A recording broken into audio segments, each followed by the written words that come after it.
우리 CCC의 수련의 역사를 보면은 이렇게 비가 오는 때가 많았습니다. 저도 대학 때 심천이라고 하는 섬에서 집회를 하는데 그때는 비를 맞으면서 비 묻은 밥을 먹은 적이 있습니다. 그리고 몽산포에서 저는 그때가 있지 않았습니다. 그런데 몽산포에서 집회를 할 때는 하도 비가 많이 와가지고 야외에 땅을 파고 만들어 놓은 화장실이 넘쳐나가지고 둥둥 떠다니는 그런 경험도 했습니다. 98년도에 몽산포 할 때는 우리 호산나가 찬양을 하는데 비가 많이 와가지고 물이 쌓이는데 발목까지 쌓였는데도 그 가운데서 찬양을 했던 호산나 형제 자매들이 있었습니다. 99년도에는 인천대학교에서 엑스플로 99를 하는데 하도 비가 많이 와가지고 인천 그 대학교의 운동장 전체의 진흙밭에 집회가 끝나고 하는데 신발이 이곳저곳에 다 벗겨져 가지고 박혀 있는 걸 봤습니다. 그러고도 우리가 해냈습니다. 여러분 2000년부터는 이제 우리가 콘도에서 시작을 했습니다. 여러분 이건 아무것도 아닙니다. 여러분은 젊습니다. 그렇기 때문에 여러분 이것도 아무것도 아니라고 믿습니다. 날씨를 누가 주장합니까 여러분? 왜 예수님께서 비를 허락하십니까? 맞습니다. 예수님이 그거를 여러분에게 특별한 밤을 만들어 주려고 하는 것이죠. 이 밤을 기억나는 밤으로 만드시는 그분은 누구십니까? 평생 잊지 못할 추억으로 남기게 하시고자 하는 그분은 누구십니까? 이 밤을 은혜로 가득하게 만드시는 분은 누구십니까? 왜 우리는 비가 와도 감사합니까? 전천후의 삶을 살 수 있는 힘의 근원이 어디 있습니까? 이 밤을 분위기를 주장해 주시는 그분은 누구십니까? 이 밤의 주인이 누가 되어야 됩니까? 여러분의 젊음을 누구 위해 살아야 됩니까? 여러분의 젊음을 누가 책임지십니까? 형제들이여, 여러분에게 멋진 여자친구를 주시는 분은 누구십니까? 자매들이여, 여러분들 위해서 가장 멋진 남자친구를 준비하신 분은 누구십니까? 우리의 결혼과 미래를 책임지시는 그분은 누구십니까? 인생을 책임지시는 그분은 누구십니까? 여러분에게 꿈을 주시는 그분은 누구십니까? 꿈을 이루시는 분은 누구십니까? 이룰 수 있도록 돕는 분은 누구십니까? 대학의 주인은 누가 되어야 됩니까? 우리 모든 교육의 핵심은 어디 있어야 됩니까? 사회의 모든 문제 해결책은 어디 있습니까? 우리 국민 모두가 알아야 될 그분은 누구십니까? 김정은이 알아야 될 그분은 누구십니까? 우리 북한에 있는 동포들이 알아야 될 그분은 누구십니까? 우리 부모님이 알아야 될 그분은 누구십니까? 여러분의 친구들이 알아야 될 그분은 누구십니까? 우리를 끝까지 책임지시는 그분은 누구십니까? 우리가 목 놓아 불러야 될 그 이름은 누구십니까? 불러도 지치지 않는 그 이름은 누구십니까? 오늘 밤 새 친구들이 꼭 만나야 될 그분은 누구십니까? 모든 곳에 모든 것 되시는 그분의 이름은 누구십니까? 그렇습니다 여러분, 예수 그리스도, 바로 그분이 여러분을 책임지십니다. 저는 이 비가 그냥 비가 아니라고 생각을 합니다. 왜 그런지 아십니까? 장마전선을 남쪽에다 가다 놓은 채로 오는 비입니다. 특별한 비죠. 그렇기 때문에 여러분은 이건 은혜의 단비라고 믿고 여러분이 받으셔야 됩니다. 젊습니다. 이겨낼 수 있습니다. 우리 모두가 해낼 수 있습니다. 집중할 수 있습니다. 우리 모두가 합시다. 격려합시다. 우리 하자. 집중하자. 오늘 밤이 중요한 밤이다.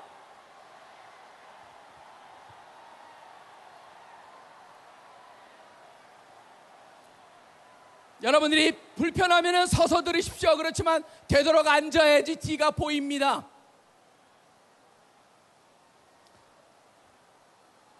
우리 카페 보암동에 CCC 본부가 있는 보암동 근방에 카페 갤러리가 하나가 생겼습니다.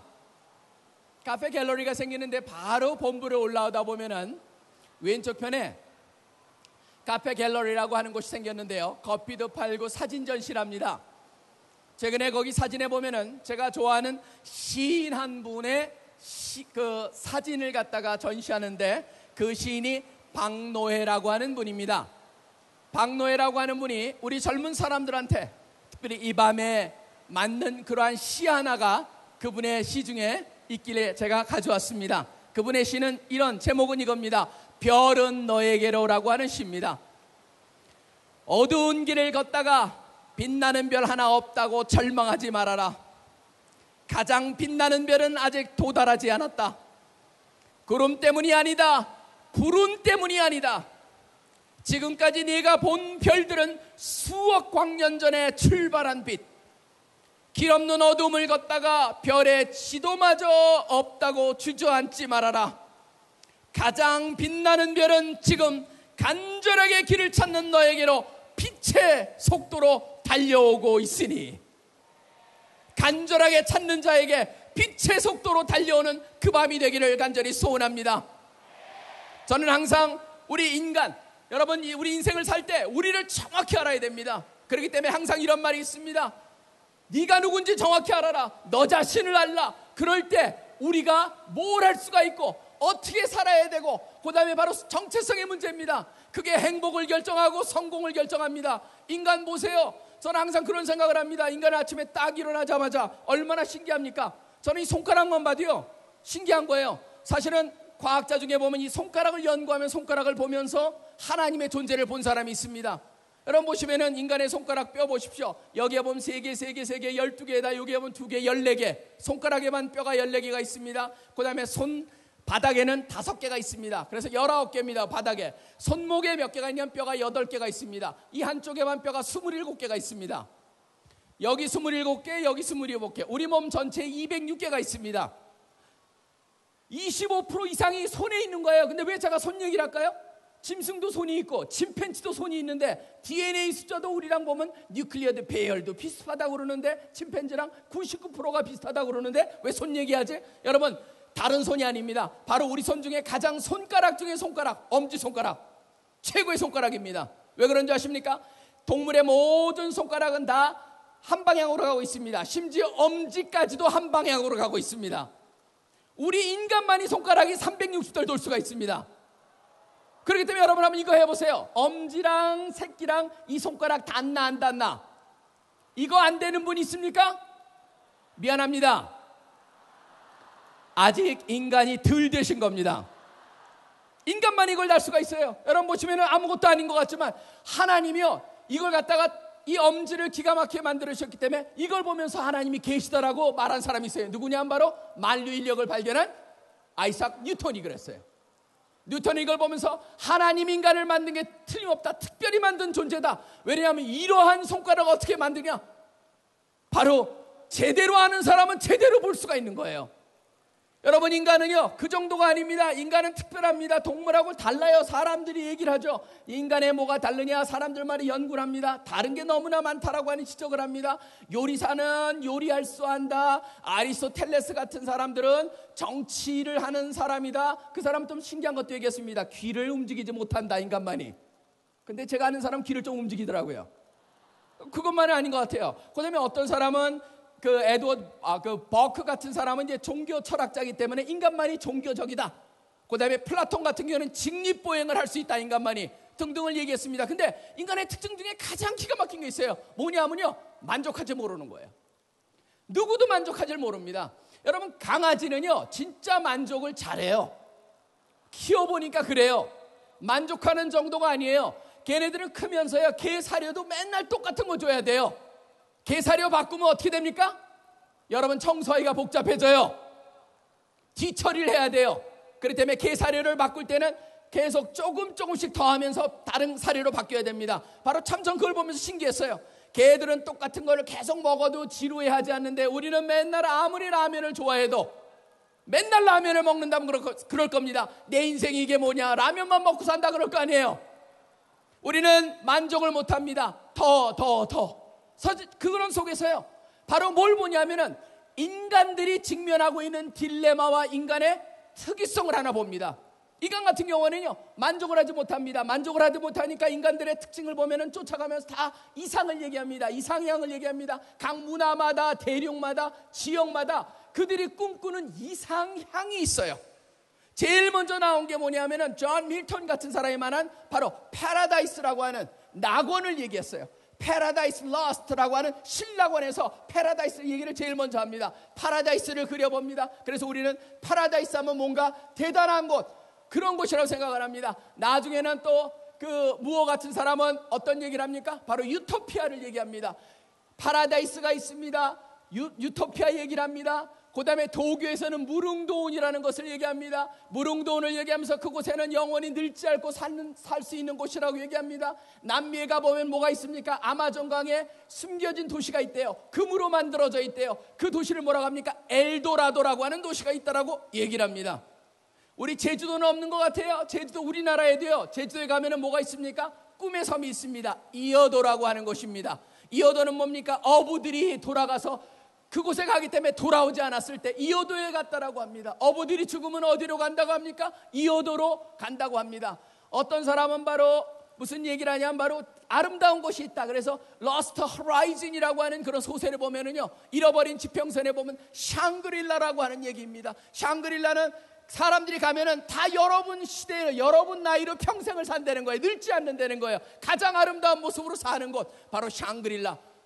그런 이상향을 꿈꿉니다. 이상향만 꿈꾸는 게 아닙니다. 이상향에 더해서 사람들은 또 영원히 사는 영생의 꿈을 꿉니다. 그러니까 각 지역마다 영생을 꿈꾸는 그런, 이걸 먹으면 영생이 된다라고 하는 그러한 전설들이 있습니다. 인도에 보면 암리타, 바로 감로수라고 그러죠. 감로수를 마시면 영원히 산다고 했습니다. 그리스 같은 경우에는 신들의 음료라고 하는 게 있습니다. 암브로시아라고 했습니다. 나중에 로마에 오면서 그 말이 이제 암브로시아가 로마 라틴어로 바뀌면서 뭐라고 하냐면 넥타르라고 돼 있습니다. 넥타, 우리 마시잖아요. 그게 바로 그 사람들이 신의 음료라고 암브로시아라고 만들었던 겁니다. 그뿐만이 아닙니다. 또 보시면 도교에 보면은요, 그 황후의 정원에 보면은 특별한 나무가 있는데, 그 나무에는 그 천도복숭아 나무인데 거기에는 3,000년이나 6,000년 만에 하나씩 열매가 열리는데 그걸 먹으면은 영원히 산다라고 하는 전설이 도교에, 바로 중국에는 전해져 내려오고 있습니다. 그뿐만이 아닙니다. 북유럽에 있는 여신이죠. 프레야 여신이라고 하는 그 정원에 보면은 또 거기에 보면 사과입니다. 그 사과를 먹으면 또 영원히 산다고 합니다. 그뿐만이 아닙니다.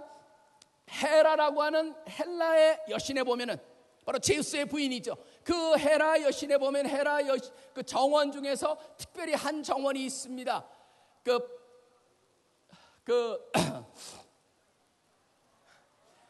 헤스페리데스라고 하는 그 요정이 돌봐주는 거예요. 그래서 헤스페리데스 정원이라고 하는 곳이에요. 거기에 보면은 황금 사과가 열린대요. 그걸 먹으면 또 영원히 산다고 그래요. 그뿐만이 아닙니다. 여러분, 굉장히 오래된 메소포타미아 보면은 문명에 보면 수메르 왕국이 있었습니다. 그 수메르 왕국에서 그 길가메시라고 하는 그 왕 얘기가 나옵니다. 그 서사시에 보면 뭐가 나오냐면 바로 바다에서 나는 하나인데 가시가 달린 불로초, 그걸 먹으면 영원히 산다는 거예요. 진시황도 무슨 얘기를 했습니까? 불로초 불사조를 얘기했습니다. 여기 우리가 머물고 있는 이곳의 이름이 뭡니까? 피닉스 파크예요. 피닉스가 뭡니까? 불사조예요. 자기를 희생해요. 그런데 나중에 3일 후에 저승달이 뜨면 그때 그 재에서 살아나요. 사람들마다 뭐가 있습니까? 바로 뭔가 이상향을 꿈꾸고 영원히 사는 것을 꿈꾸고, 그뿐만이 아닙니다. 뭡니까? 또 특별한 비범한 삶에 대한 동경이 있어요. 그러다 보니까 신기한 건 뭐냐면요, 인류 역사상 가장 인기가 있던 영화를 갖다가 탑 25를 보면요, 그 중에 75% 정도, 4분의 3 정도가 다 뭐냐면 비범한 사람들에 대한 얘기입니다. 여러분이 잘 아시는 거죠. 최근에 와서도 우리나라에서 가장 인기가 있었던 영화 중에 하나, 아이언맨 3. 아이언맨, 사실 요번에 우리가 여름 수련회 때 광고맨을 갖다 아이언맨으로 쓰려고 했어요. 근데 그 복장을 못 구해가지고 우리가 다른 방향으로 바꾼 거예요. 아이언맨이 뿐만이 아닙니다. 스파이더맨, 슈퍼맨, 헐크, 반지의 제왕, 나니아 연대기, 매트릭스, 인크레디블, 판타스틱 4, 엑스맨, 해리포터, 카리브해의 해적, 로빈 후드, 인디애나 존스, 배트맨, 끝이 없습니다. 그게 25위 중에서 바로 18개 정도가 여러분 보시면은 다 비범한 사람의 삶이에요. 저는 이게 참 신기하다고 생각을 했어요. 왜 그렇습니까? 이상향을 꿈꿉니다. 영생을 갖다 추구합니다. 그 다음에 비범한 사람들을 갖다가 그러한 인물에 대한 관심이 있습니다. 왜 그럴까요?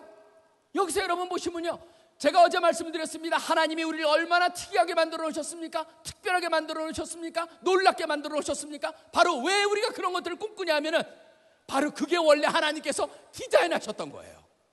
그렇기 때문에 우리가 그걸 꿈꾸는 거예요. 그러다 보니까 그거를 못 사니까 사람들이 그거를 어떻게 해보려고 뭐라 합니까? 철학적으로도 접근해 봅니다. 철학적으로 설명을 하려고 합니다. 왜 못할까? 왜 안 될까? 철학적으로 설명해가지고 다 다른 게 뭐였습니까? 길이 없다. 우리는 나갈 길이 없다. 그래서 no exit, 허무주의로 끝합니다.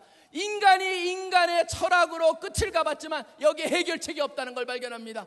자기 힘, 선행으로도 뭔가를 해보려고 합니다. 뭔가 자기를 갖다가 다스리고 착한 일을 하고 그런 다음에 해석이 됩니까? 안 됩니다. 인간은 선한 온전한 선함을 할 수가 없다는 것을 알게 됩니다. 종교도 이것저것 해봅니다. 이것저것 만들어 봅니다. 그런데 우리 종교를 보십시오. 모든 종교가요 특징이 있습니다. 구원을 논하는 게 아닙니다. 구원에 대해서 말하고 있지 않습니다. 신들의 대부분 종교의 신은 뭡니까? 비율을 맞춰야 되는 신입니다. 성깔을 건들지 말아야 됩니다. 잘못 건드리면 일 터집니다. 그러다 보니까 화를 안 나게 합니다. 화를 안 나게 하려고 우리나라도 뭐합니까? 공사판에서 우리 크리스찬들이 제일 힘든 게 뭡니까? 건축 현장 소장으로 갔는데 땅을 팔려고 그러는데 고살 지내야 돼요. 그게 제일 힘들다는 거. 왜 그 고살 지냅니까? 땅 파야 되는데 성질 내지 마십시오라고 하는 거죠. 우리가 만든 신이라고 하는 건 하나님을 벗어나서 하나님 뭔가 신과 같은 존재를 찾는데 그 존재는 뭡니까? 결국 우리가 만들어 놓은 것이나 자연 속에서 찾습니다. 하나님이 이런 말씀을 하십니다. 시편 50편 21절에 보면 네가 나를 너와 같은 줄로 생각하도다. 하나님 우리랑 다르다고 하시는 것이죠. 그런데도 우리는 그거밖에 할 수가 없습니다. 그뿐만이 아닙니다. 인간은요 지금 스스로가 뭔가 만들어 보려고 합니다. 근데 한번 세상을 보시기 바랍니다. 인간이 뭔가 이 개발 최고 그게 제일 중요하다고 그래가지고 세상을 갖다가 이렇게 뒤집어 엎어놨습니다. 뒤집어 엎어놓으니까 결과가 뭡니까? 다 뒤집어졌습니다. 이른 그대로 여러분 이 비만 봐도 그렇습니다. 지금 이 지구상에 있는 물 중에 97%는 바다에 있습니다. 2%는 지하에 있습니다. 그 다음에 나머지 1% 중에서 거의 상당량이 강이나 호수 같은 데 있습니다. 이 구름에 떠다니는 오늘 비 이거는요 이 지구에 있는 것 중에 0.0001%에 해당합니다. 그 0.0001%가 이것저것에 물을 뿌리면서 전체에 이 초록빛이 달하게 하는데 문제는 바로 뭐가 있습니까? 동일한 양이 내리는데 뭔가 인간이 잘못하다 보니까 쏟아지는 곳에는 엄청 쏟아지고 안 쏟아지는 거에는 하나도 안 쏟아지는 거예요. 안 쏟아지는 콜로라도 같은 경우는 산불 때문에 콜로라도 스프링스 같은 데는 마구 타고 있어요. 그런데 인도 같은 데는 비가 억수로 와가지고 5,000명 이상이 지금 죽었어요. 히말라야 같은 경우도 지금 심각해요. 캐나다의 알버타 같은 경우에도 지금 계속적으로 그쪽에서 홍수 때문에 고생을 하고 있어요. 지금 얼마 전에는 함부르크 같은데 엘바강이 넘쳐나가지고 함부르크가 위태했었어요. 부다페스트 바로 그 다뉴브 강도 넘쳐서 부다페스트가 물에 잠기는 걸 보았습니다. 그뿐만이 아닙니다. 알래스카도 지금 너무 더워가지고 28도 9도래요.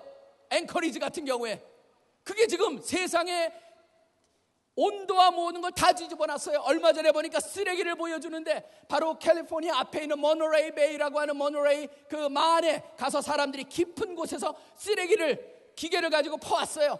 1,300개 정도의 쓰레기를 집어왔는데 그 쓰레기 중에는 한국말 써진 쓰레기까지 있어요. 거기까지 갔어요.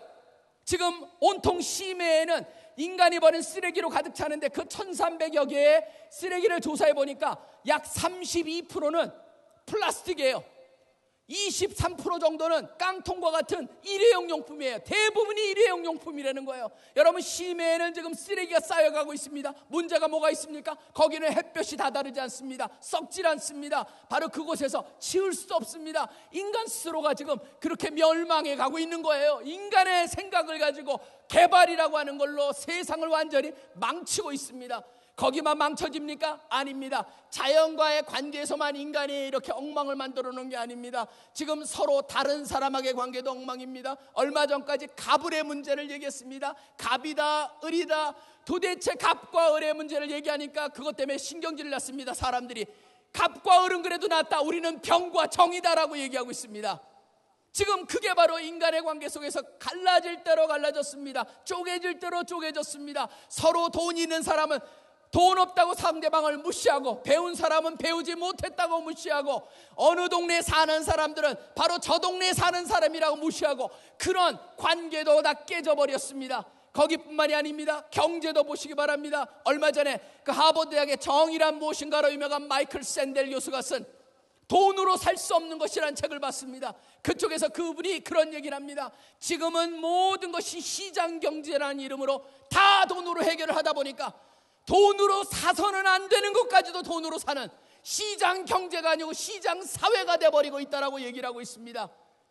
그렇게 함으로써 진정한 가치를 추락시켜버리는 그러한 모습, 바로 그게 인간이 하고 있는 것이죠. 그뿐만입니까? 그뿐만이 아닙니다. 우리 자신하고도 관계가 다 깨져버렸습니다. 자기를 사랑하는 사람이 없습니다. 저는 사실 놀란 게 바로 뭐냐면, 얼마 전에도 버스를 타고 우리 아내랑 지나가다가 그 버스에 붙여있는 광고를 봤습니다. 광고를 봤는데 여기에 보면 그 성형외과 광고였습니다. Before and after 그렇게 되어 있습니다. 한쪽은 성형 전, 하나는 성형 후. 두 사람의 얼굴이 나왔습니다. 성형 전 얼굴은 완전히 다른 사람입니다. 근데 성형 후 얼굴은 자세히 봐야지 알 수 있습니다. 둘이 너무 똑같아요. 왜 그럴까요? 전 그런 생각을 해봤습니다. 물론 아름답게 하는 건 좋습니다. 그렇지만 문제가 뭐냐 하면은 바로 그렇게 되기 전까지는 자기가 안심을 하지 못하고, 자기를 사랑하지 못하고, 자아상이 깨져버렸습니다. 우울증에 걸려버렸습니다. 자기에 대한 열등의식에 빠져있는 그런 시대를 우리가 살고 있습니다. 저는 이것이 바로 우리 인간의 모습입니다. 딜레마에 빠져 있습니다. 이리를 돌아봐도 저리를 돌아봐도 해결책이 없는 그러한 인간의 상황, 바로 그런 상황입니다. 그런 상황 왜 왔을까요? 어떻게 해결을 할까요? 바로 그게 이 밤에서 우리가 찾아야 될 겁니다. 여기에 우리 모여있는 형제들 자매들도 마찬가지입니다. 제가 말씀을 드렸지만 그건 나랑 관계없어. 아닙니다. 자세히 보세요. 특별히 아직도 예수님을 모르는 분 같은 경우에는 생각해 보세요. 우리 마음속에 보면 제가 말씀드린 그러한 모든 것에 금가 있는, 뭔가 이루고자 하지만 이루지 못하는 그러한 것에 오는 불만족이 있습니다. 그게 바로 인간입니다. 그것이 완전히 해소가 될 때까지 우리 만족하지 못하는 게 바로 인간입니다. 왜 그럴까요? 성경에서는 그것은 바로 우리 가운데 무슨 일이 일어났다는 거예요. 원래 인간은 그렇게 만들어지 않았는데 뭔가가 일어나서 인간을 그렇게 만들었다는 거예요. 그게 무엇일까요? 바로 그게 성경에서 말하는 죄라고 말하고 있습니다. 죄는 뭡니까? 원래 인간은 하나님과 교제하며 살도록 되어 있었습니다. 하나님과 함께 살도록 되어 있었습니다. 하나님을 인정하면서 살도록 되어 있었습니다. 하나님의 도움을 받으면서 그분과 교제하며 살도록 되어 있었습니다. 그런데 인간이 하나님을 갖다가 저버리기 시작한 겁니다. 인간이 하나님을 멀리하기 시작한 겁니다. 하나님을 하나님으로 인정하지 아니하고 자기 힘으로 살기 시작을 했습니다. 그게 바로 죄라고 말합니다. 죄가 되는 순간부터, 죄에 빠지는 순간부터 어떤 일을 합니까? 하나님과의 관계가 끊어진 것입니다. 그 안에 있지 않습니다. 그분하고도 함께하지 않습니다. 그분의 도움도 받을 수 없습니다. 어떻게 됩니까? 스스로 덫에 걸린 겁니다. 여러분, 덫이라고 하는 건 참 신기합니다. 덫이라고 하는 건 동물들이 덫에 걸리잖아요. 아주 기가 막힌 덫에 걸리면요, 덫에 딱 걸리는 순간부터 빠져나오려고 힘을 쓰면 쓸수록 덫에 더 감겨버립니다. 그 올가미가 더 강하게 그 잡은 사람은 희생을 갖다가 꽉꽉 잡습니다. 그게 바로 죄가 그렇습니다. 죄라는 걸 알고 죄에서 빠져나오고 거기서 탈출해 보려고 하지만 점점 더 그 올가미에 깊이 박히는 게, 바로 걸리는 게 죄와 같은 것이고, 바로 그게 덫의 특징입니다. 마치 뭐와 같습니까? 목마른 사람한테 소금물을 먹이는 것 같습니다. 먹어도 갈증이 줄어드는 게 아니고 더 갈증이 생기는 그러한 존재, 바로 그것이 죄 때문이라고 말하고 있죠. 여러분, 그렇기 때문에 맥베드 같은, 셰익스피어의 맥베드에 보면 그런 감정을 너무나 잘 나타내고 있습니다. 맥베드의 부인이 그런 얘기를 합니다. 내 손에는 아무리 씻어도 비린내가 나는구나. 아라비아의 온갖 향수를 다 가지고도 이 조그만 손에 있는 이 냄새 하나를 없앨 수 없구나. 그게 여러분 맥베드에 나오는 대사예요. 그게 우리 인간이라는 거예요. 스스로 해결할 수가 없어요. 예수님께서는 그런 모습을 보면서 뭐라고 했습니까? 회칠한 무덤과 같다고 그랬어요. 겉으로는 멀쩡하지만 안에는 썩었어요. 송장이에요. 마치 뭐와 같냐면 담배 피는 사람은 자기는 모르지만 가까이 오면 안 피는 사람은 그 사람이 담배 핀다는 걸 알 수가 있습니다. 인이 박혀 있습니다. 냄새가 박혀 있습니다. 술을 먹은 사람은 스스로는 모르지만 술을 안 먹은 사람이 가까이 가면 그 사람이 술 먹은 사람인가 금방 알 수가 있습니다. 죄인은 죄의 냄새가 난다라고 하는 것이죠. 스스로가 해결할 수가 없다라고 하는 것입니다. 스스로가 해결할 수 없기 때문에 어떻게 했습니까? 하나님이 간섭을 하셨습니다. 하나님이 간섭을 하십니다. 왜 간섭을 하십니까? 그게 원래 하나님의 오리지널 플랜이었습니다. 우리가 비록 하나님을 멀리했지만 하나님께서는 우리한테 다가오셨습니다. 어제도 제가 말씀드렸습니다. 창조를 통하여서 하나님을 알 수가 없습니다. 우리 스스로는 알 수가 없습니다. 그러나 하나님이 그분을 알려주실 때만 우리가 알 수가 있다고 했습니다. 구원도 마찬가지였습니다. 우리가 해결할 수가 없었습니다. 어떻게 보면 그분한테 다다르려고 했던 사람도 있었지만 다다를 수가 없었습니다. 하나님이 직접 찾아오신 거죠. 하나님이 찾아오셨습니다. 찾아와서 손을 내밀었습니다. 길을 보여주십니다. 길을 보여주시면서 뭐랍니까? 인간을 도와줘야 되는데 어떻게 됩니까? 인간의 그 문제를 해결하기 위해서 근본을 해결하시고자 했습니다. 그 근본이 뭡니까? 죄의 문제입니다. 깊은 상처에는 반창고 붙여놨다고 낫지가 않습니다. 깊은 상처는 그 깊은 상처의 근원을 해결해야 됩니다. 근원이 바로 뭡니까? 죄였습니다. 바로 하나님께서 인간을 보신 겁니다. 인간은 어떤 존재였습니까? 하나님 앞에 죄인이었습니다. 위치상으로 죄인입니다. 그 다음에 죄 때문에 어떻게 됐습니까? 죄가 습관이 되어버렸습니다. 죄가 습관이기 때문에 그가 하는 모든 행동마다 죄입니다. 그래서 그걸 해결해야겠습니다. 그걸 근본적으로 해결할 수 있기 방법은 하나밖에 없었습니다. 죄의 뿌리를 제거하는 겁니다. 뿌리를 제거하는 게 뭡니까? 바로 뿌리라는 말이 라틴어로 radix라고 하는 말입니다. 거기서 나온 단어가 뭔지 아세요? 영어에 말하면 radical이라는 단어가 거기서 나옵니다. 바로 근본을 변화시켜버렸다는 것이죠. 근본의 변화는 바로 뭡니까? 인간의 죄를 해결해야 됐습니다. 근데 인간의 죄를 해결하는데 하나님께서 주도권을 가지셨다. 로마서 보면 이렇게 되어 있습니다. 5장 6절에 우리가 아직 연약할 때 기약대로 그리스도께서 경건하지 않을 자를 위하여 죽으셨도다. While we were utterly helpless, 우리가 온전히 아무것도 할 수 없을 때 하나님께서 찾아오셨다고 되어 있습니다. 그뿐만이 아닙니다. 5장 8절에 이렇게 되어 있습니다. 우리가 아직 죄인 되었을 때 그리스도께서 우리를 위하여 죽으심으로 하나님께서 우리에 대한 자기의 사랑을 확증하셨느니라. While we were still sinners, 우리가 죄인이었을 때 우리가 사랑받을 만하기 때문에 하나님이 하신 것이 아니고 바로 사랑받지 못할 존재지만 마치 하나님이 세상을 사랑한 것처럼 세상이 이쁘기 때문에 사랑한 것이 아니고 사랑받을 자격도 없지만 먼저 사랑하셨다. 그게 여기 나와 있습니다. 하나님이 주도권을 가지고 하셨다는 것이죠. 그뿐만이 아닙니다. 5장 10절에 보면 곧 우리가 원수 되었을 때 그의 아들의 죽으심으로 말미암아 하나님과 회복되게 되었은즉 화목하게 된 자로서 더욱 그의 살아나심으로 말미암아 구원을 받을 것이니라. 그래서 while we were still enemies of God, 하나님과 원수 되었을 그때 하나님께서 오셨다는 거예요. 여러분, 이게 바로 하나님이 세상을 사랑하셨다라는 그 말입니다. 세상이 이쁘기 때문에, 친구기 때문에 사랑하신 게 아니에요.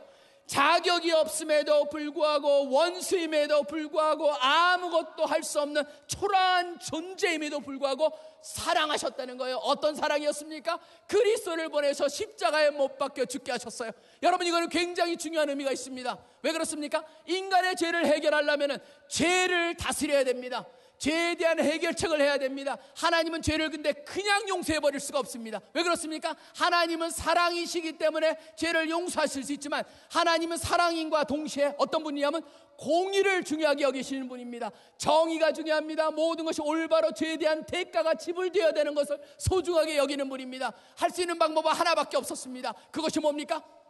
아들을 보내시는 것밖에 없었습니다. 아들을 보내셔서 그 아들을 대신해서 십자가에 못 박음으로써 그분이 죽음을 당함으로 우리 죄를 짊어지고 돌아가심으로 우리의 죄를 해결하게 함과 동시에 그 아들이 죽는 것을 통하여서 그 공의를 사랑하시고 그 다음에 죄에 대한 대가를 지불해야 되는 그것을 해결할 수 있는 그 두 가지가 동시에 이루어지는 게 바로 십자가 사건이었다라고 하는 것입니다. 그걸로 우리가 바로 이제 가능성이 생긴 것이죠. 참 특이합니다. 어제 거랑 연결해 보면 이렇습니다. 하나님께서 우리한테 굉장히 놀라운 두뇌를 주셨습니다. 인간한테 놀라운 두뇌를 주셨습니다. 어떤 두뇌였습니까?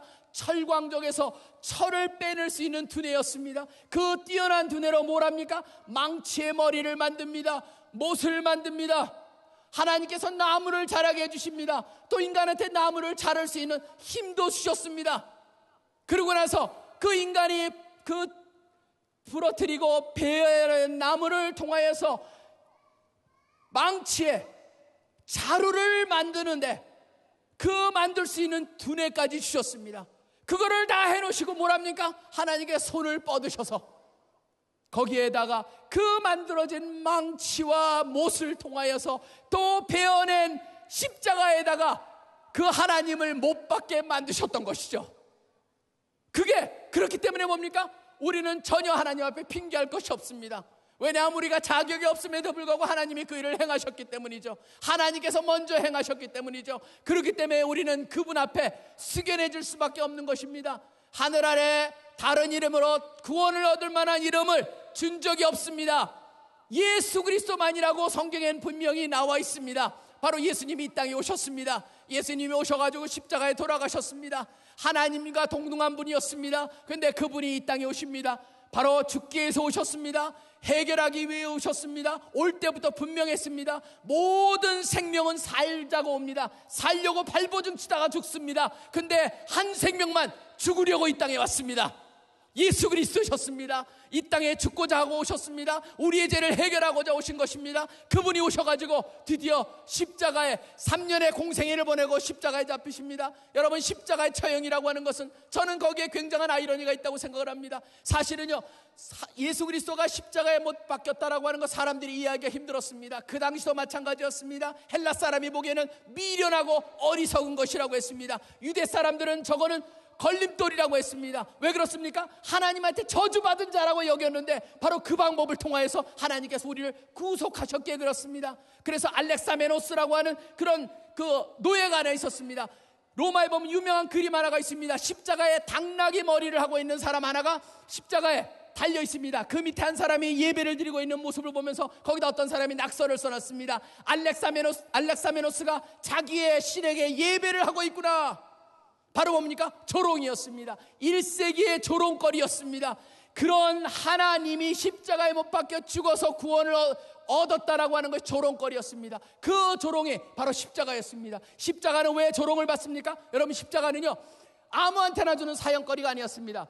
누가 만들었냐면 페르시아 사람이 만들었습니다. 누구를 위해서 만들었냐면 바로 반역자들을 위해서 특별히 고안한 겁니다. 여기는 두 가지 목적이 있습니다. 철저히 인간을 죽을 때까지 가장 아픔을 느끼게 하자. 그게 바로 목적이었습니다. 두 번째 뭐냐면 죽으면서까지 끝까지 모든 사람이 다 보고 절대 저런 반역을 하지 못하게 하자. 그래서 그 당하는 사람한테 온갖 치욕을 최대한으로 극대화하고자 하는 이 두 가지 목적에서 만들어진 게 십자가였습니다. 나중에 트로이를 통해서 로마에 전달이 됩니다. 로마에 전달이 되는데 이 사람들은 뭐였습니까? 얼마나 지독한지. 로마 사람들은 가져와가지고 자기네 걸로 만들면서 완벽하게 만드는 그런 기술이 있었습니다.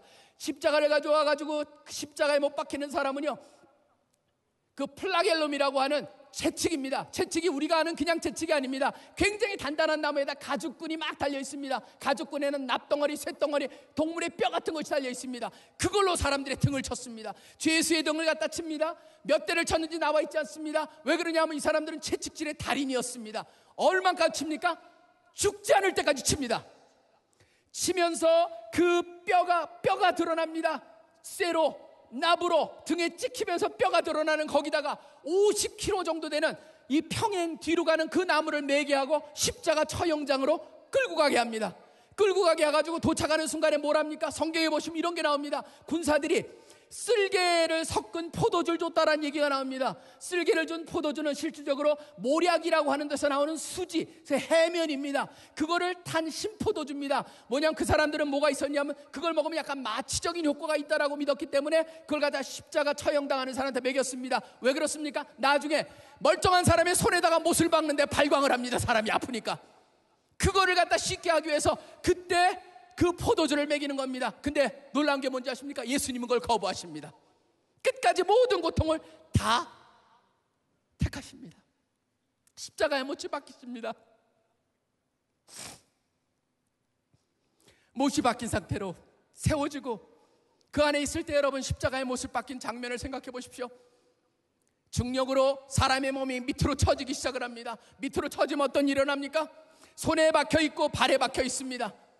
그러면 손으로 이렇게 쭈그러들기 때문에 허파 쪽이 줄어들게 됩니다. 숨쉬기가 힘이 들어집니다. 숨을 쉬려면 어떻게 됩니까? 아픔을 참으면서 발에 있는 그 못의 힘을 가지고 위로 들어 올려야 됩니다. 발로 끌어야 됩니다. 뜰 때 이 등에 있는 그 뼈가 나온 상처는 얼마나 아프셨겠습니까? 그렇게 숨을 쉬셨습니다. 그뿐만이 아닙니다. 그분의 머리, 심장에 있는 피는 막혀있는 누르는 것 때문에 심장이 터질 테고 머리는 부풀어 올랐을 것이라고 생각합니다. 온갖 관절 마디마디는 바로 너무너무 고통 속에 있으셨을 것입니다.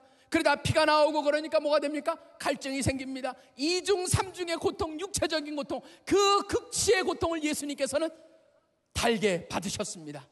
그뿐만이 아닙니다.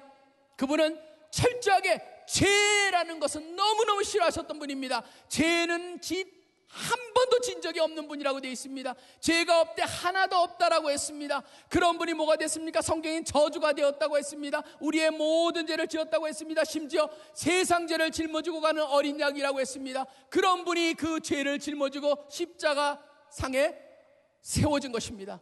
마치 뭐가일까요?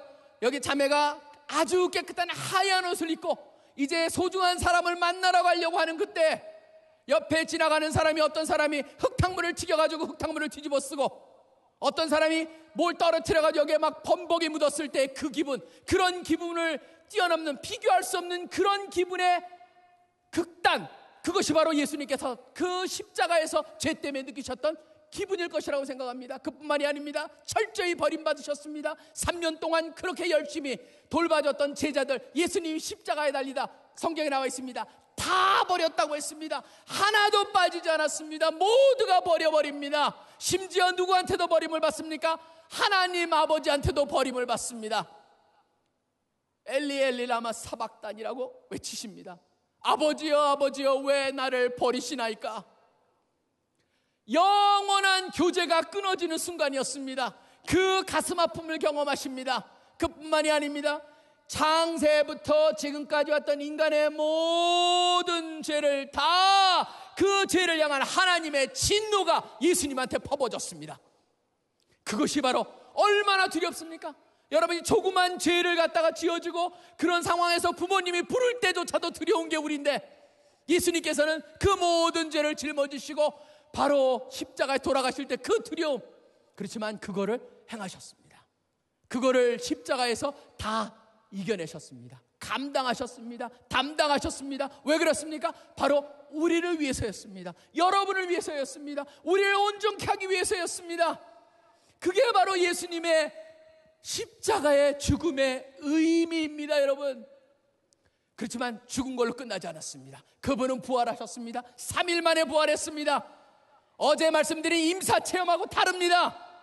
예수님은 완전히 죽었다가 살아나셨습니다. 부활이라고 합니다. 영어에서는 회생, resuscitation이 아니고 resurrection, 바로 죽었다가 살아나신 거예요. 죽었다가 살아나셨으면서 그 얘기를 하니까 사람들이 말합니다. 그건 아니다, 조작이다. 어떤 사람은 말합니다. 그건 예사모가 꾸민 짓이다. 예수를 사랑하는 모임들, 예사모가 꾸몄다고요? 어떤 사람 말합니다. 창조를 보면서 뭐라고 합니까? 이거는 신화다. 그렇듯이 예수님이 부활하셨다고 그러니까 예사모가 조작했다. 여러분, 예사모가 조작했다면 이건요 기적 중에 더 큰 기적입니다. 왜 그런지 아십니까? 성경을 한번 읽어보세요. 예수님을 쫓아갔던 사람들, 예수님이 십자가에 돌아가셨을 때 모두가 하나도 빠짐없이 다 버렸다고 되어 있습니다. 다 버린 사람들이 어떻게 돌아옵니까?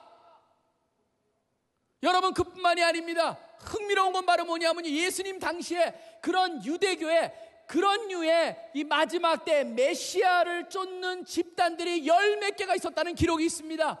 근데 모든 다른 집단들은요 거기에 리더가 죽자마자 다 사라졌습니다. 유일하게 예수님을 쫓던 이 크리스찬이라고 하는 그룹만 살아남아서 커진 거예요.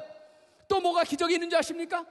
가장 커다란 기적 중에 기적은 바로 뭐냐면요, 다른 모든 교주들을 보세요. 신격화는 서서히 일어납니다. 조금씩 더해갑니다. 마치 그 북한이 자기네 정권을 합리화하기 위해서 막 전설, 막 4살 때 총을 쐈는데 막 백발백중이는 그런 것까지 막 만들어져요. 신격화라는 건 시간이 걸립니다. 그런데 특이한 건 바로 뭐냐면요, 기독론, 바로 예수님이 누구시냐, 예수님이 하나님이다라고 하는 그 가르침은 갑자기 생긴 거예요. 그래서 사람들이 얘기합니다. 기독론에 빅뱅이 일어났다. 기독론이 한꺼번에 터져버린 거예요. 어떻게 터졌습니까? 부활이 아니고 설명이 되지 않는 거예요. 심지어 예수님을 그 약간 비아냥거리던 예수님의 동생들까지도 예수님을 쫓는 사람들이 됐어요. 어떻게 됐을까요? 부활밖에 설명이 되지 않습니다. 거짓말을 하는데도, 조작을 했는데도 그게 조작이라고, 여러분 신기합니다. 성경에 보면요, 예수님을 갖다가 부활을 제일 먼저 본 사람이 누구냐고 그러냐면 여자들이에요. 여러분 그 당시 여자들은요, 판단 능력이 남자보다 떨어진다고 그랬습니다. 죄송합니다, 자매님들한텐. 그 당시에 그랬다는 거예요. 그래서 그들은 증인을 쓸 수도 없었습니다. 남자들만이 보는데, 기왕 조작하려면 왜 여자들이 봤다고 얘기를 합니까? 남자들이 봤다고 그러죠. 그냥 남자도 아니죠. 제일 똑똑한 남자들이 봤다고 조작을 하지, 왜 그 당시에 인정도 못하는 여자들이 봤다고 조작을 하겠습니까? 여러분, 이거는 기적 중에 기적이에요. 그런 조작을 했음에도 불구하고 만약 이런 놀라운 일이 일어났다면, 더 대단한 건 바로 뭔지 아십니까? 조작이라고 한다면 어떤 사람이 이런 얘기를 합니다. 가끔 거짓을 진실인 줄 알고 목숨을 버리는 사람이 있는데, 거짓이 거짓인 줄 알면서도 그걸 위해 목숨을 버리는 사람은 없다라고 하는 것이죠. 여러분, 기독교 역사는 뭘 보여줍니까? 예수님이 살아나셨다라고 하는 증거로 가득 찼다는 걸 보여줍니다. 여러분이 생각이 있고 한번 자세히 들여다보십시오. 발견해 보십시오. 예수님은 십자가에 돌아가셨을 뿐만 아니라 그곳에서 3일 만에 부활하셨습니다. 바로 그 부활하신 그분이 오늘 이 밤에 여러분들을 초대하고 있습니다. 초대합니다. 그분이 바로 여러분한테 이루고자 하는 것은 구원이라고 하는 것입니다. 왜 그렇습니까? 바로 그 길만이 우리가 살 수 있는 길이기 때문에 그렇습니다. 하나님께서는 오늘 이 장소를요, 저는 특별한 곳으로 만들고 계시다고 생각을 합니다. 왜 그런지 아십니까? 성경에 보면 희한한 게 있어요. 전 이걸 보면서 항상 신학적으로 재밌다고 생각을 했습니다. 하나님은 무소부재하다고 했습니다. 무소부재 뭡니까? 어디나 계신다는 거예요. omnipresence, 어디나 계세요. 하나님이 안 계신 건 하나도 없어요. 그런데 하나님이 특성상 어디나 계시지만 인간하고 관계를 맺는 데서 무슨 얘기인 줄 아세요? 여기는 거룩한 곳이다라고 말씀하시는 게 있어요. 모세한테 그 얘기를 하세요. 여기는 거룩한 곳이니 신을 벗어라고 얘기하세요. 지금 뭡니까? 하나님과 모세의 관계성 속에서 바로 그 관계성의 특정한 곳이 임재된다는, 그 하나님이 임재된 그곳이 특정한 곳으로 바뀐다는 걸 말하는 겁니다. 그런 면에서 여러분, 이곳은 뭡니까? 특별한 곳입니다. 하나님이 역사하시는 거예요. 하나님이 여러분을 부르고 있습니다. 하나님이 말씀하십니다. 내가 너를 결코 버리지 않겠다고 했습니다. 예수님도 그런 약속을 하십니다. 온전케 하겠다고 말씀하셨습니다. 구원이라는 의미가 그겁니다. 온전케 한다라고 하는 의미입니다. 어떤 면에서 온전케 합니까? 구원을 갖다 설명하는데 이렇게 얘기합니다. 구속이란 단어로 설명합니다. 더 이상 어디에 속박되어 있지 않자 자유함을 얻었다라고 합니다. 또 속죄란 얘기를 합니다. 죄를 용서받았습니다. 더 이상 죄책감을 느낄 필요도 없습니다. 여러분의 과거와 현재와 심지어 미래의 죄까지 다 십자가에 못 박았다고 되어 있습니다. 그리고 하나님과 원수되었다는데 그것도 해결이 됐어요. 하나님과 화해가 되었다. 그것도 구원의 의미로 나와 있습니다. 그뿐만이 아닙니다. 하나님한테 입양되었다. 하나님의 자녀라고 말하고 있습니다. 바로 구원이라는 거 뭡니까? 하나님을 아바 아버지라고 부를 수 있다라고 하는 것입니다. 칭의라는 말이 있습니다. 죄인인데 하나님께서 여러분을 의롭다고 부르신다고 했습니다.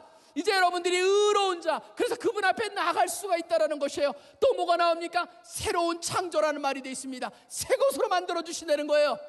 그게 바로 구원입니다. 그것을 위해서 여러분들을 초대하고 있습니다. 우리 한 분 한 분을 초대하고 있습니다. 아직도 그분을 예수 그리스도를 나의 주 나의 하나님으로 영접하지 않은 그 형제들 자매들 향해서 특별히 부르고 있습니다. 그 부름을 향해서 우리가 어떻게 해야 됩니까? 여러분, 우리는 그분을 나의 주 나의 하나님으로 영접해야 됩니다. 영접이란 단어입니다. 믿음이라는 단어입니다. 성경에서는 이렇게 말합니다. 네가 만약 네 입으로 예수를 나의 주라고 고백하고 또 하나님께서 그를 죽은 자 가운데 살리신 것을 네 마음에 믿으면 구원을 얻으리니 마음으로 믿어 의에 이르고 입으로 고백하여 구원에 이른다라고 되어 있습니다. 믿고 고백하면 된다는 거예요. 믿음이라는 게 뭡니까? 그냥 믿으면 된다고 그래요. 그러면 사람들이 얘기합니다. 그거 목사님 너무 쉽지 않아요? 그렇게 쉽게 이루어져요? 어떤 사람이 얘기합니다. 그렇게 구원이 쉬워요? 여러분, 우리가 보기 쉽습니다. 예수님 보시기에는 쉽지 않은 길이셨습니다. 하나님이셨습니다. 그런데 내려오셨습니다. 죽기까지 사랑하셨습니다. 그냥 죽음이 아니었습니다. 십자가라고 하는 엄청난 죽음이었습니다. 능력이 있음에도 불구하고 모든 본인에 가해지는 고통을 위해서 능력을 하나도 쓰지 않고 다 달게 받으셨습니다. 왜 그러셨습니까? 바로 우리를 위해서였죠. 여러분, 영혼의 탄생은 바로 우리의 구원이라고 하는 영혼의 새로운 탄생은요, 육체의 탄생하고 똑같습니다. 육체의 탄생, 누가 탄생을 하는데 힘을 씁니까? 누가 노력을 합니까? 엄마가 하는 거예요. 산모가 하는 거예요. 아이는 아무것도 하는 게 없어요. 기껏 아이가 하는 거 봤다 손 하나 꼭 쥐는 거밖에 없어요. 이걸 피고 나오면 산도를 다 긁어버려요.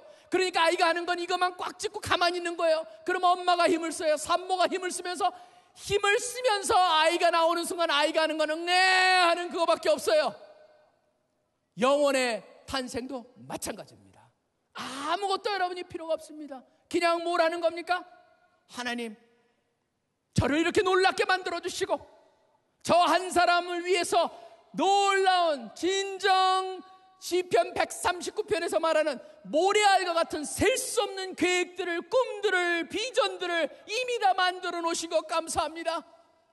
하나님과 떨어져 살았기에 몰랐습니다. 알 수가 없었습니다. 그런데 이제는 예수 그리스도를 통하여서 그걸 알 수 있게 되고 하나님과 교제가 회복이 되고 하나님이 나의 주 나의 하나님 예수 그리스도를 모시고 이제 동행할 수 있는 삶을 살 수 있게 해주시니 감사합니다라고 인정하는 거예요. 지금 밖에서 예수님께서는 여러분의 마음의 문을 두드리고 있습니다. 누구든지 내 음성을 듣고 내 마음의 문을 열면 내가 그에게로 들어가 그로 더불어 먹고 그는 나로 더불어 먹으리라고 말씀하고 있습니다. 그분이 책임지신다고 했습니다. 그분이 여러분의 손을 붙잡는다고 했습니다. 여러분의 모든 문제를 같이 해결해 주겠다고 말씀하십니다. 이 시간 우리 같이 눈을 감기를 원합니다. 눈을 감아봅시다. 자신을 돌아봅시다. 지금 이 세상을 보십시오. 세상에는 온갖 절망으로 가득 차 있습니다. 소망이라고는 찾을 수가 없습니다. 불신입니다. 불만입니다. 불안한 세상입니다. 어디로 갈지도 모릅니다. 사람들이 꿈을 꿀 여유조차도 없습니다. 우리 가운데 혹시 여러분 중에 버려진 꿈을 버린 사람들이 있습니까? 무너진 꿈을 가지고 있는 사람들이 있습니까? 꿈이 있었는데 잊혀져 버린 그런 사람들이 있습니까? 꿈이 깨어져 버리고 절망 속에 있는 사람들이 있습니까? 관계를 보십시오. 산산조각난 관계, 부모님하고의 관계, 친구랑의 관계, 하구랑의 관계, 자신과의 관계, 열등의식 깨어져 버린 그러한 모든 관계 속에서 실망하고 사는 사람들이 있습니까? 그 속에서 낙심하였기에 절망하였기에 그저 몸을 던져서 죄로 얼룩진 삶을 살고 있는 형제들이 있습니까? 자매들이 있습니까? 예수님께서는 우리 모두를 향해서 말씀하십니다. 부르시고 계십니다. 내가 너를 돕겠다라고 말씀하십니다. 내가 너의 아픔을 안다라고 했습니다. 내가 너의 상처를 알고 고통을 알고 죄책감을 해결해주고 죄로 인한 그 죄책감 다 해결해주고 싸매겠다고 하고 온전케 하겠다. 이제 다시 시작하다고 말씀하고 계십니다. 내가 너의 친구가 되겠다고 말씀하십니다. 힘들지라고 말씀하고 계십니다. 앞으로도 네가 힘들 때 내가 업고 가겠다라고 말씀하십니다. 힘든 사람을 향해서 손을 내밀면서 내가 업고 갈 테니 네가 손을 내밀어 주겠니?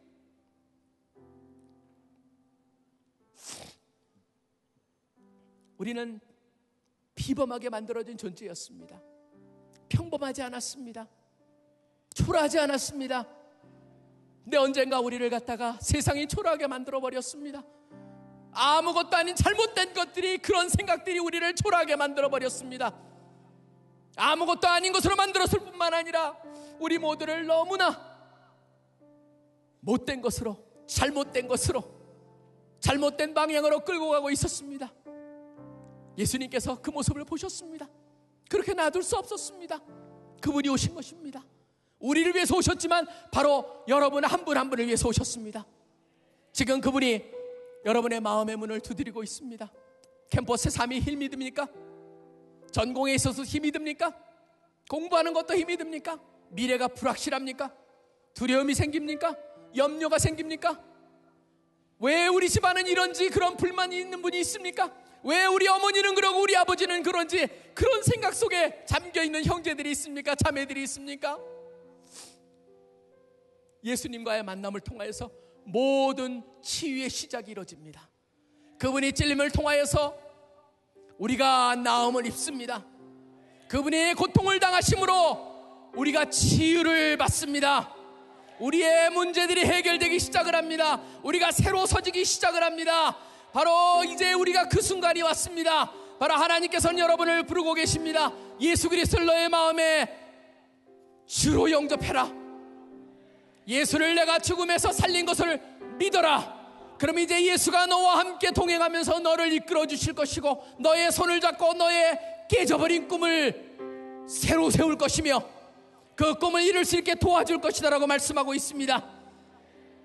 이제 그 예수님의 부르심에 초청해 여러분 어떻게 하시겠습니까? 인생은 선택입니다. 세상의 아름다움을 보면서 진화를 선택하는 사람이 있는가 하면은 예수 그리스도가 나의 죄를 위해서 돌아가셨다고 하는 속에서도 불신을 선택하는 사람이 있을 수 있습니다. 그렇지만 불신을 선택하는 거 기회비용이 있습니다. 이 기회를 선택하지 않는다면 이것 때문에 여러분이 놓치는 것이 얼마나 큰지를 생각해 보십시오. 예수님의 초청장에는 유효기간이 있습니다. 이 밤이 그 유효기간입니다. 여러분, 미룰 수 없습니다. 미루지 마십시오. 여러분이 이곳으로 초청한 분이 있습니다. 하나님이 직접 초청하셨습니다. 특별한 곳으로 만드셨습니다. 하나님이 초청하실 뿐만 아니라 바로 여러분을 사랑하는 우리 순장님들이, 선배들이, 누나들이, 형들이 여러분을 초청했습니다. 이제 그분들이 만난 그 예수 그리스도, 그분들이 손잡고 사는 그 예수 그리스도, 그 예수 그리스도를 이 시간 영접하지 않으시겠습니까? 그렇습니다. 예수님, 내가 예수님을 영접합니다. 내가 예수님을 모시고 이제 평생을 살겠습니다. 그렇게 결심하는 분들 담대하게 무대 위로, 이 밑으로 다 나오십시오. 우리가 함께 기도합시다. 우리 그 예수를 갖다가 나의 주 나의 하나님, 그렇습니다. 예수님, 주님 없이는 제대로 살 수가 없습니다. 주님만이 나의 살 길입니다. 이제는 내가 나의 힘대로, 내 멋대로, 내 뜻대로 살지 않겠습니다. 이제 깨어진 꿈이 있었다면 이제 그 꿈을 붙잡길 원합니다. 이제 그 꿈을 붙잡을 뿐만 아니라 그 꿈을 이루기 위해서 예수님과 동행하며 살겠습니다. 바로 나오십시오. 그 예수님이 여러분을 초청하고 있습니다. 예수님이 여러분을 부르면서 예수님이 여러분과 동행하겠다고 말씀하고 있습니다. 예수님께 감사하십시오. 예수님 감사합니다. 나를 위해 돌아가시니 감사합니다. 나의 죄를 용서하여 주시니 감사합니다. 나는 죄가 이제 온전히 고백합니다. 감사함으로 이제 십자가의 못을 박습니다. 주님이 해결해 주셨사오니 더 이상 죄책감에 시달릴 것도 없습니다. 이제 새로운 삶을 살겠습니다. 깨어진 관계가 있습니까? 그동안 불만이 있었습니까? 이제는 감사하겠습니다. 이제 주님이 회복을 일으키신다고 말씀하여 주시니 감사합니다. 그동안 불만, 불평하며 살았던 것이 있다면 이제 감사로 바꿔주신 것을 믿습니다. 주님, 우리 가운데 여기 특별히 우리가 힘이 없고 참으로 인내가 없고 의지가 없고 살았고 그러기 때문에 쉽게 무너졌던 것 이제 주님께 맡깁니다. 주님, 저의 손을 잡아주시옵소서. 우리 손을 잡아주시고 손을 꼭 잡아주시옵소서. 이제 손을 잡고 나아갑니다. 주님을 경험하며 살길 원합니다. 주님과 함께 삽니다. 주님을 꼭 붙잡고 이제 나아갑니다. 힘이 들 때는 업어주시옵소서. 나를 받아주시옵소서. 주님, 여러분이 마음을 열어서 그분께 외치십시오. 하나님, 하나님, 예수여, 나의 주여, 나의 하나님, 나의 하나님, 내가 주님만 주님만을 붙잡습니다. 주님만을 따르겠습니다. 주님만을 붙잡고 살겠습니다. 주님만이 나의 길입니다. 소망 없는 곳에 소망을 주시는 분입니다. 힘이 없는 곳에 능력을 주시는 분입니다. 쓰러지는 사람을 일으켜주는 사람입니다. 엎드려진 사람을 세우는 사람입니다. 이제 그분을 붙잡고 살겠습니다. 그분과 꼭 동행합니다. 이제는 변치 않는다고 했습니다. 아이를 낳는 어머니가 버릴지라도 나는 버리지 않겠다고 했습니다. 바로 주님이 여러분을 변치 않습니다. 버리지 않습니다. 이제는 강하고 담대하라고 말씀하시고 있습니다. 두려워 말고 놀라지 말라고 했습니다. 어디를 가거나 함께하다고 했습니다. 바로 그 함께하신 하나님이 여러분과 함께 계십니다. 바로 이것이 그의 장소입니다. 하나님을 만나는 장소고 고백하는 장소고 여러분의 인생의 A와 BC가 바뀌는 그러한 곳입니다. 이제 그 A와 BC가 바뀌는 이 순간에 우리 모두가 바로 그분을 향해서 외쳐야 됩니다. 감사합니다 주님. 기대합니다 주님. 바로 주님만 붙잡고 살겠습니다. 주님과 함께 삽니다. 다른 길은 없습니다. 이제는 세상이 말하는 것 듣지 않겠습니다. 이제 세상이 말하는 것 때문에 흔들리지 않을 것입니다. 이제 붙습니다. 꼭 붙잡습니다. 주님의 옷을 붙잡고 옷깃을 붙잡고 주님의 손을 붙잡고 주님께 업히겠습니다. 주님, 여기에 그냥 왔다 그냥 가는 사람 없습니다. 마음 알고자 해서 믿는 사람이 아닙니다. 이제는 믿고 알겠습니다. 믿고 경험하겠습니다. 믿고 나아갑니다. 여기는 우리 귀한 형제들 자매들 한 사람 한 사람 주님 찾아가 주시옵소서. 성령님께서 이들의 마음을 붙잡아 주시옵소서. 이들의 마음을 붙잡아 주시고 받아주시고 이들에게 성령의 능력으로 함께하여 주시옵소서. 이들에게 성령의 능력으로 아버지들 한 사람 한 사람을 세워주시고 이들 한 사람 한 사람이 아버지 주님 앞에서 잘 자라게 하여 주시고 올바로 자라게 하여 주시고 주님 앞에 올바로 서서 아버지 이제는 감사하며 살게 하여 주옵소서. 주님을 늘 경험하며 살게 하여 주옵소서. 임마누엘 하시는 주님을 붙잡고 아버지 그들과 함께 살 수 있게 하여 주옵소서. 이제는 흔들리지 않게 하여 주옵소서. 나의 문제 과거에 어떤 일을 했던 거는 이제는 아버지 그와 단절을 선언합니다.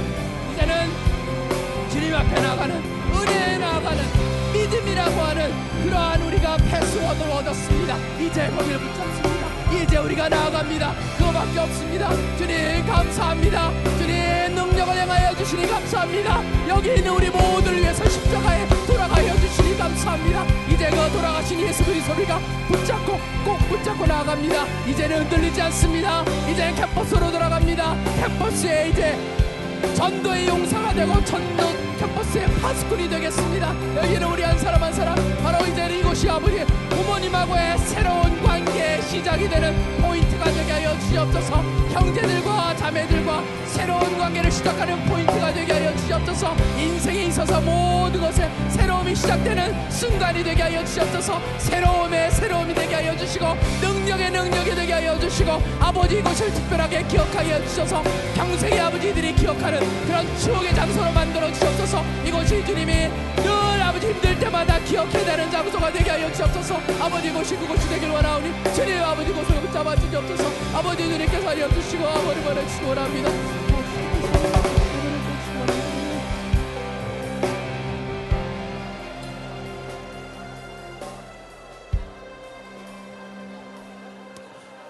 여러분 우리가 한번 생각해 봅시다. 기도해 봅시다. 여기는 우리 나온 형제들 자매들 그리고 아직도 망설이는 사람들이 있다면은 여러분 알고 믿는 게 아닙니다.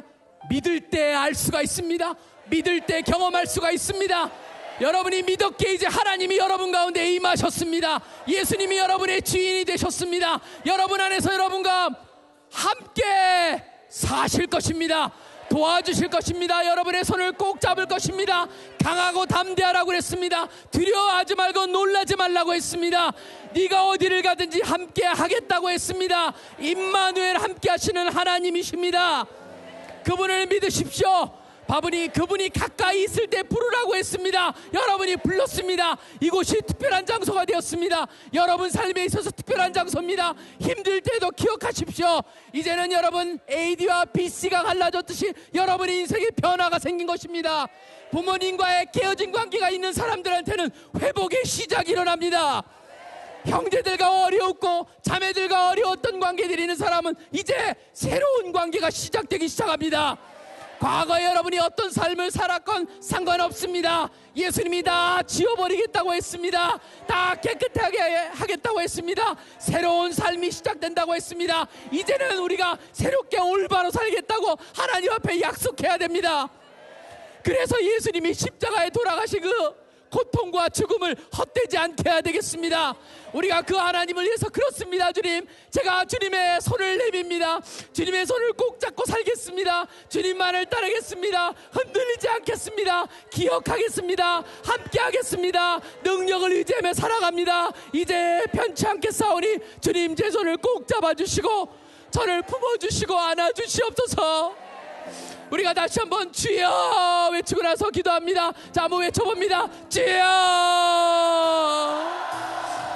하나님 아버지, 이 가운데 우리 귀한 형제들 자매들 우리 한 사람 한 사람 다 아버지 용서해 주시니 감사합니다. 아버지, 이들을 갖다 붙잡아 주시옵소서. 이들을 세워 주시옵소서. 아버지, 이들을 갖다 꼭 붙잡아 주시옵소서. 약속대로 해 주시옵소서.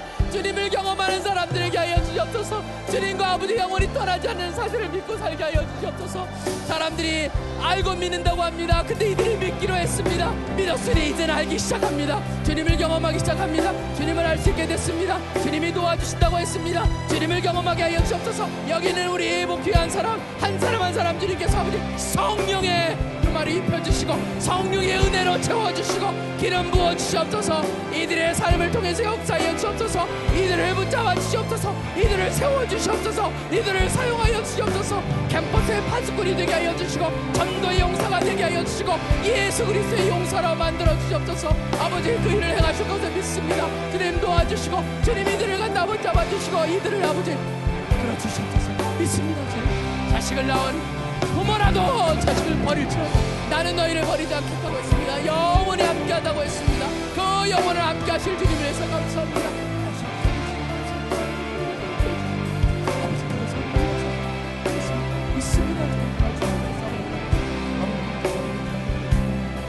아버지 시원하게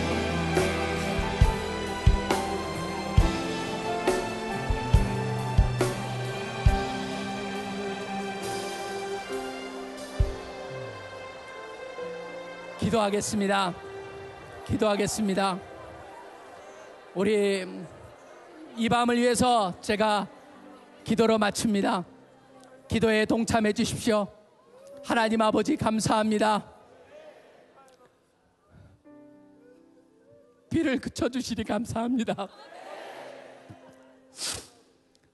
비를 그쳐주셨기에 우리가 이렇게 무대로 나오고 잔디에 엎드려서 주님을 믿는다고 고백할 수 있게 하여 주시니 감사합니다. 우리 인생도 그럴 것입니다. 비가 올 때도 있을 것입니다. 그렇지만 주님이 허락하기에 비가 온다는 걸 기억하게 하여 주시옵소서. 때를 쫓아서 비를 멈춰주시는 주님께서 우리 인생에서 어려울 때가 있을지라도 바로 주님께서 도움을 통하여서 그 어려움을 이길 수 있게 해주실 거라는 걸 믿게 하여 주시옵소서. 자식을 낳은 어미가 그 자식을 버릴지라도 나는 영원히 너희를 버리지 않겠다고 말씀하여 주시니 감사합니다. 결코 버리지 않고 잊지 않겠고 어느 순간에도 빠짐없이 함께 하시다고 하는 그 약속을 잊지 않게 하여 주시옵소서. 여기는 형제자매들이 주님 앞에 나와서 엎드려서 예수 그리스도를 개인의 주 개인의 하나님으로 영접했습니다. 마음으로 믿었습니다. 입으로 시인했습니다. 이제 믿었으니 주님께서 이들로 하여금 주님을 알아가게 하여 주시고 경험케 하여 주시옵소서. 특별히 주님이 성령님을 통하여서 이들과 함께 하여 주시고 이들의 마음을 붙잡아 주시고 흔들리지 않게 하여 주시고 뿌리를 내리게 하여 주시고 한 사람 한 사람이 예수 그리스도의 군사로서의 삶을 살게 하여 주시옵소서. 예수의 제자의 삶을 살게 하여 주시옵소서. 캠퍼스의 영적인 파수꾼들이 되게 하여 주시옵소서. 이들 가운데 있는 꿈을 깨워 주시옵소서.